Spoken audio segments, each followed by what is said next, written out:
2022 fue un año revelador en materia de infodemia. Las noticias falsas se consolidaron como un instrumento político de presión. En todo el mundo la desinformación mostró comportamientos estructurados y coordinados. Así lo demostraron las noticias falsas alrededor de la guerra entre Rusia y Ucrania, un fenómeno que pretendía revivir la narrativa de la Guerra Fría congelada por más de 30 años, y en México los ataques desinformadores sobre el caso Ayotzinapa y la dura defensa que se hizo desde algunos medios de comunicación a la verdad histórica. Bienvenidos al segundo programa especial de Infodemia, en el que haremos un repaso de las principales noticias falsas que padecimos este año, en un esfuerzo por exhibir cómo las noticias falsas y la desinformación realmente causan daño a las personas y a los procesos democráticos. Comenzamos nuestro recorrido por las noticias falsas sobre las solicitudes de consulta en el TEMEC, un recurso común en este tipo de tratados internacionales, pero que medios de comunicación nacionales sobredimensionaron cuando son emprendidos en contra de México, pero que ignoran cuando nuestro país los entabla en contra de sus socios.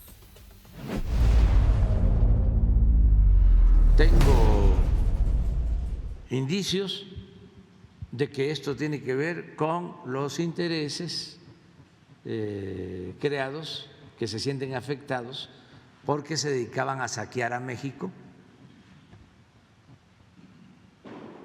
y que, como se les puso un alto, un hasta aquí, empezaron a hacer trabajo en Estados Unidos y logran esto. Pero si no hay razón, nosotros no vamos a quedarnos con los brazos cruzados.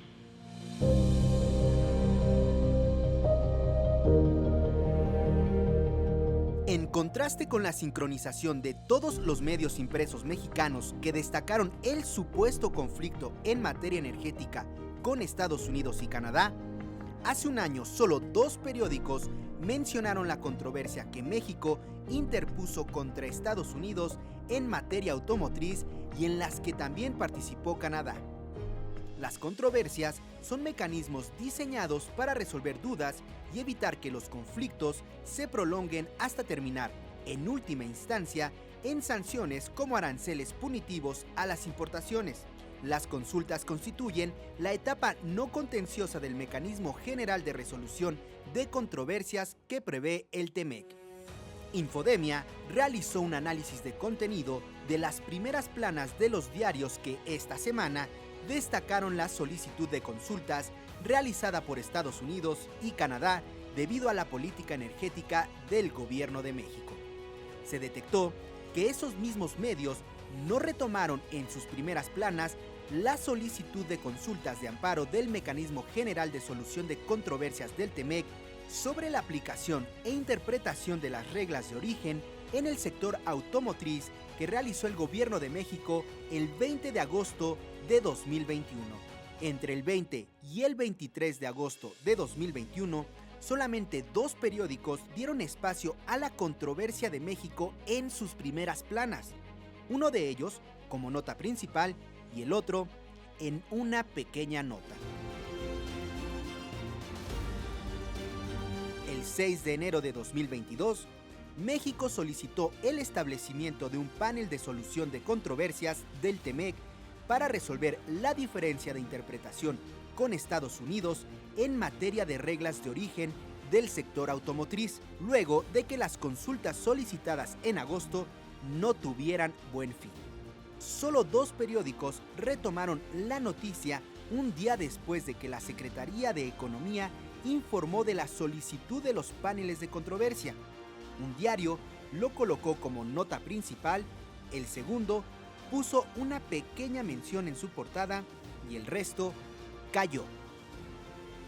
Aunque la solicitud de consultas al amparo del TEMEC realizada por México en agosto de 2021 y la solicitud de consulta al amparo del TEMEC solicitado por Estados Unidos y Canadá en julio de 2022 son lo mismo, pues recurren a la misma figura contemplada en el tratado, los diarios no le dan la misma importancia o simplemente no lo informan. confirmando una agenda política e ideológica de estos.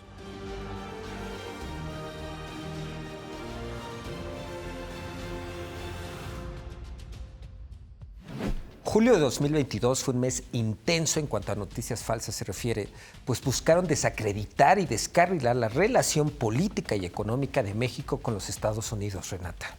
Hay que recordar que también en julio, durante la visita que realizó el presidente López Obrador a Washington, se quiso vender la idea de que la relación comercial estaba en riesgo porque el presidente no se desabrochó el saco y habló mucho tiempo en su reunión con Biden, Miguel.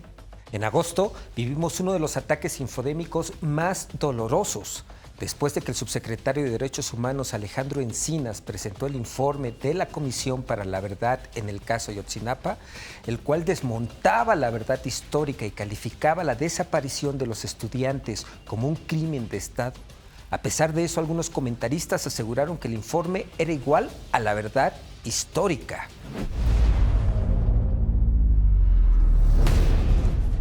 A pesar de los graves señalamientos reportados en el informe de la Comisión para la Verdad y Acceso a la Justicia en el caso Ayotzinapa, COVAC Ayotzinapa, presentado por Alejandro Encinas, medios de comunicación y comentaristas reportaron que el informe y la verdad histórica concluyen lo mismo. La coordinación en esta cobertura se puede notar en el tratamiento editorial que dieron medios escritos y noticiarios de televisión al asegurar que los datos revelados el jueves 18 de agosto se conocen desde hace más de 7 años. Incluso hubo quienes compararon las declaraciones de Jesús Murillo Caram y las de Alejandro Encinas.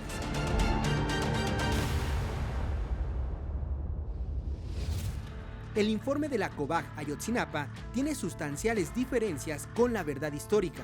Por ejemplo, mientras Murillo Caram aseguró que los estudiantes fueron privados de la libertad, privados de la vida, incinerados y arrojados al río San Juan en ese orden. Esta es la verdad histórica de los hechos. La Comisión para la Verdad aseguró que es falso que los 43 estudiantes fueron incinerados en el basurero de Cocula, y su informe va más allá, al asegurar la participación de Guerreros Unidos, policías municipales y federales, la omisión de los protocolos militares y autoridades de los 3 niveles de gobierno, lo que constituye el delito de desaparición forzada. Que la desaparición de los 43 estudiantes de la Normal Isidro Burgos de Ayotzinapa, la noche del 26 al 27 de septiembre de 2014, constituyó un crimen de Estado, en el que concurrieron integrantes del grupo delictivo Guerreros Unidos y agentes de diversas instituciones del Estado mexicano. En resumen, se trató de un crimen de Estado. Otra línea de coordinación entre medios fue la que pretendió minimizar el impacto de la verdad histórica en el proceso de justicia y conocimiento de los hechos. Además, subestimaron la responsabilidad de los funcionarios que crearon la verdad histórica. Incluso la calificaron como una insensata persecución a exfuncionarios. Los padres de los 43, de quienes yo ya escribí, debieran irle a pedir perdón por las ofensas que le han propinado a Jesús Murillo Caram. Es la investigación criminal, si me permiten, con esto remato, es la investigación criminal más exhaustiva en la historia de México. La COVAC Ayotzinapa también enlista una serie de eventos señalados en la verdad histórica que fueron construidos en la administración de Enrique Peña Nieto. Por ejemplo, que los estudiantes estaban en Iguala para boicotear el informe de labores de María de los Ángeles Pineda, entonces titular del DIF y esposa de José Luis Abarca. Que en ningún momento la presencia de los estudiantes en Iguala obedeció a la intención de boicotear el acto de la presidenta municipal del DIF en ese municipio. Que el grupo delictivo actuó con un amplio número de sicarios y halcones a partir de un mando central y al menos 3 células de halcones y sicarios con el apoyo de distintas policías municipales y agentes del Estado.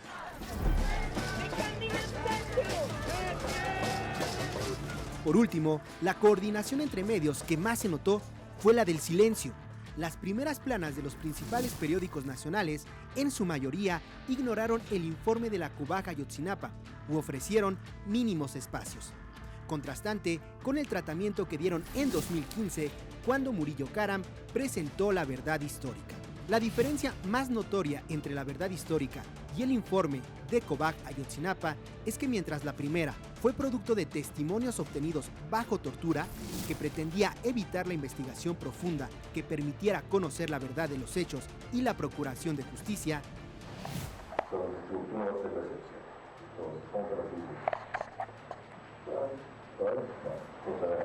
vamos a empezar. Vivimos todos los preceptos de los estudiantes. Ahí vamos las cosas. La primera mentira que me dice, se acabó usted y empezamos.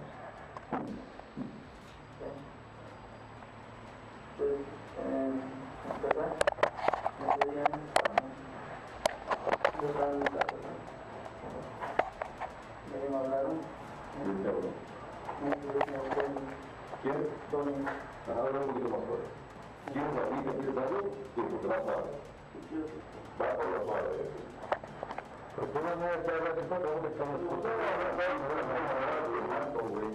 El informe de la Comisión de la Verdad busca el esclarecimiento de los hechos y la justicia transicional.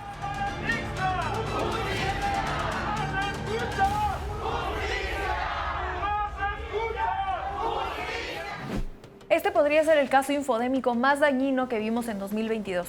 No solamente pretendía que se mantuviera oculta la verdad de lo ocurrido el 26 de septiembre de 2014, sino también buscaba mantener en impunidad a los responsables de la desaparición forzada y a los creadores de la verdad histórica. Siguiendo con nuestro recorrido, en septiembre, el presidente López Obrador hizo una propuesta para terminar con el conflicto bélico en Ucrania, propuesta que algunos sectores de la opinión pública calificaron como prorrusa.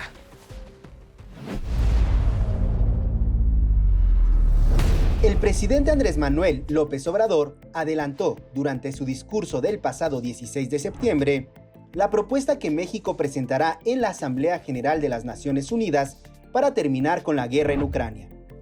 La propuesta, que condena la invasión de Rusia a Ucrania, plantea 3 ejes claros. 1. El cese al fuego. 2. La creación de un comité integrado por el Papa Francisco, el primer ministro de la India, Narendra Modi, y el secretario de la ONU, Antonio Guterres. 3. Una tregua mundial de 5 años para resolver los problemas económicos globales. A pesar de la claridad de la propuesta de paz, medios y comentaristas la distorsionaron al asegurar, sin ningún sustento, que se trata de un plan diseñado por Rusia, que permitiría el sometimiento de la soberanía y territorios ucranianos, o que es un esfuerzo de López Obrador por encubrir su complicidad con Vladimir Putin. La infodemia sobre la propuesta de paz se generó luego de que el asesor del gobierno de Ucrania, Mikhailo Podolyak, respondió en un tuit asegurando que era una estrategia de relaciones públicas del presidente de México, algo que López Obrador negó en su conferencia del 20 de septiembre. No quiero yo jugar un papel protagónico.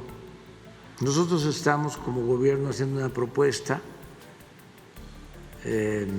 para ver si se acepta.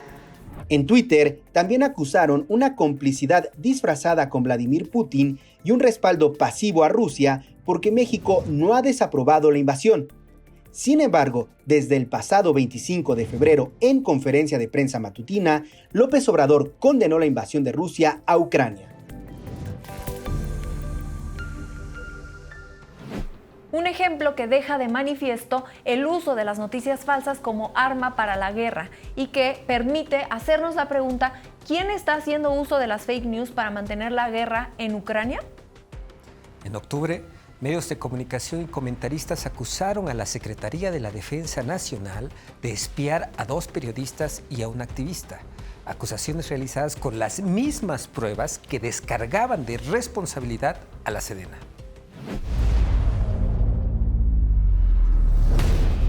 El Citizen Lab publicó el pasado 2 de octubre un análisis forense en su sitio web en el que documenta la infección con Pegasus de los teléfonos de un periodista de Animal Político, del periodista Ricardo Rafael y del activista Raimundo Ramos entre octubre de 2019 y octubre de 2021, asegurando que los datos obtenidos no permiten atribuir la piratería a un cliente de NSO Group en particular en este momento. A pesar de que Citizen Lab no señaló a un responsable del hackeo, medios de comunicación, asociaciones defensoras de derechos humanos, periodistas y comentaristas en redes sociales acusaron a partir del mismo 2 de octubre que la Secretaría de la Defensa Nacional era la autora del espionaje sin contar con una prueba. En su reporte, Citizen Lab solamente menciona una vez a la Sedena para referirse al hallazgo del contrato con comercializadora Ansúa, empresa a la que NSO Group, desarrolladora de Pegasus, había conformado como única autorizada para representarla de forma exclusiva. Este hallazgo fue realizado por la Red en Defensa de los Derechos Digitales y publicado en el reportaje Ejército Espía, en el que se acusa a la Sedena de espionaje, tomando como base el análisis forense de Citizen Lab, que no señala a ningún responsable. Quienes acusaron a la Sedena del hackeo a los periodistas y activistas también utilizaron como prueba las declaraciones que el director de NSO Group ha hecho bajo juramento ante cortes de Estados Unidos, en las que afirma que su empresa solo vende el software Pegasus a gobiernos para que realicen investigación sobre delitos graves o terrorismo. Sin embargo, en 2019, la Unidad de Inteligencia Financiera y la Consejería Jurídica de Presidencia presentaron una denuncia tras el descubrimiento de un centro de espionaje clandestino en la Torre Impulso de Santa Fe. En ese lugar, supuestamente propiedad de los empresarios Álvarez Puga, según la revista Contralínea, se encontraron centenas de grabaciones de conversaciones de funcionarios del actual gobierno, incluido el presidente Andrés Manuel López Obrador. Además, desde 2019, la Fiscalía General de la República investiga a altos funcionarios del gobierno de Enrique Peña Nieto, de quienes las autoridades sospechan la presunta comercialización indebida de las licencias de Pegasus. Resulta interesante ver cómo estos fenómenos de desinformación ignoran deliberadamente información importante para manipular a la opinión pública, como los contratos realizados para obtener Pegasus durante el sexenio de Enrique Peña Nieto. Es esta ausencia de rigor en el uso de los datos que permite que los generadores de infodemia brinquen de un tema al otro. Y así pasamos de hablar del caso Ayotzinapa a Pegasus y después a la reforma electoral.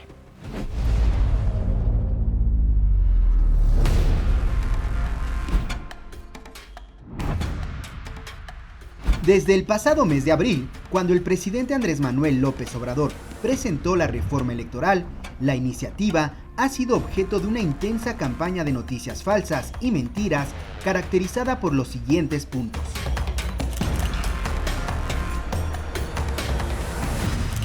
1. Es mentira que la reforma electoral pretenda destruir al Instituto Nacional Electoral, INE, y restarle autonomía a los procesos electorales. Esta falsedad es repetida en redes sociales con la campaña Yo defiendo al INE. La reforma plantea transformar la institucionalidad electoral para crear el Instituto Nacional de Elecciones y Consultas, INEC, como autoridad electoral independiente, con la capacidad de organizar la totalidad de los procesos electorales de la República y todos los ejercicios de democracia directa previstas en la Constitución y leyes. 2. Es falso que el presidente Andrés Manuel López Obrador quiere nombrar a los consejeros y magistrados electorales para controlar al árbitro. La reforma plantea que los consejeros y magistrados sean electos en votación directa de todos los ciudadanos. 3. Es falso que se reduzca el presupuesto al INE con el objeto de asfixiarlo y controlarlo desde la Presidencia de la República. El INE recibirá para 2023 20.221 millones de pesos, 500 millones más que en 2022, cuando la Cámara de Diputados le otorgó 19.700 millones de pesos. A diferencia de 2022, cuando se organizaron 6 elecciones a gobernadores, en 2023 solamente se realizarán 2 elecciones a gobernador, la del Estado de México y la de Coahuila.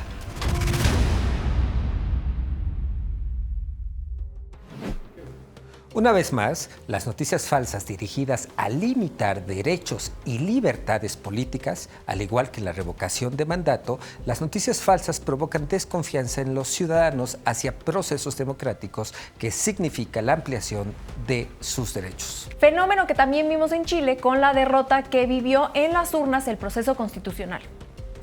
Lo que vimos a lo largo de 2022 es que las noticias falsas han dejado de ser un fenómeno de descuido editorial, error profesional en medios de comunicación o la ignorancia espontánea de algún usuario. Por el contrario, se trata de un esfuerzo que se está profesionalizando, complejizando, mezclando ataques en medios de comunicación, redes sociales y figuras de la política. Pero aún tenemos algunas herramientas para combatir estos ataques que buscan limitarnos como ciudadanos y evitar que tomemos decisiones. Verifica siempre la información que estás consultando. Si consideras que uno de los videos, notas o contenido audiovisual en redes sociales está manipulando tus emociones o usa información dudosa, consulta otras fuentes. También contamos con el buen humor, una excelente herramienta para reflejar lo ridículas, poco sensatas y sin fundamento que suelen ser las noticias falsas. Y mientras tanto en el planeta Opositrón.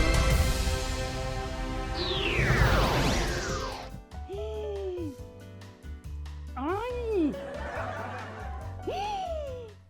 ¡Qué bárbaros! No, ahorita van a ver. Insabi. ¿Hola? Sí, ¿qué tal? ¿Habla el Insabi? Hola, señorita, sí, la señora Concepción otra vez. Sí, mire, ¿cómo te llamas? Nancy, mucho gusto. Mira, Nancy, me gustaría muchísimo que me comunicaras con uno de esos médicos especialistas que vinieron de Cuba.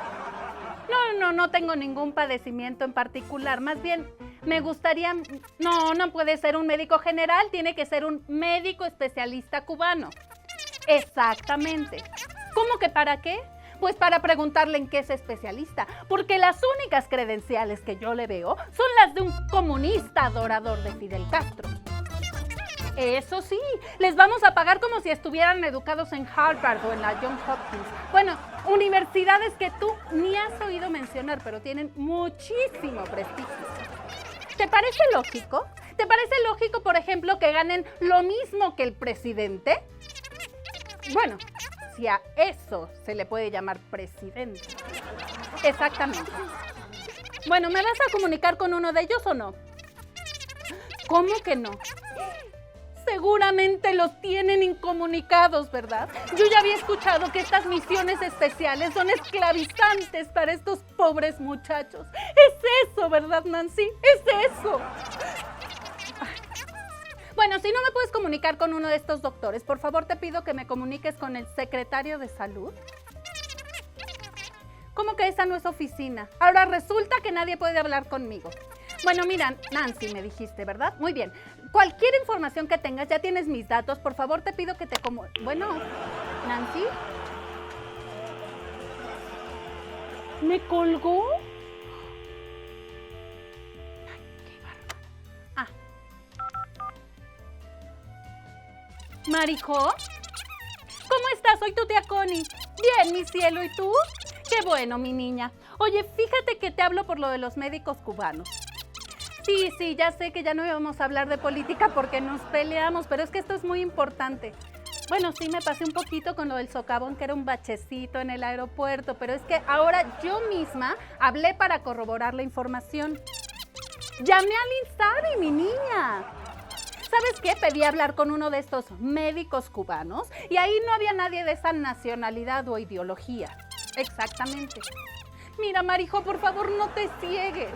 Nos quieren adoctrinar en el comunismo y están empezando por los más vulnerables, mi amor. Marijo. ¿Marijo? ¿Me colgó? Y mientras tanto en el planeta Opositrón.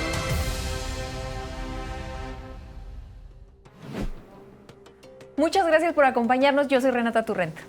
Yo soy Miguel Elorza y recuerda que siempre cuentas con Infodemia.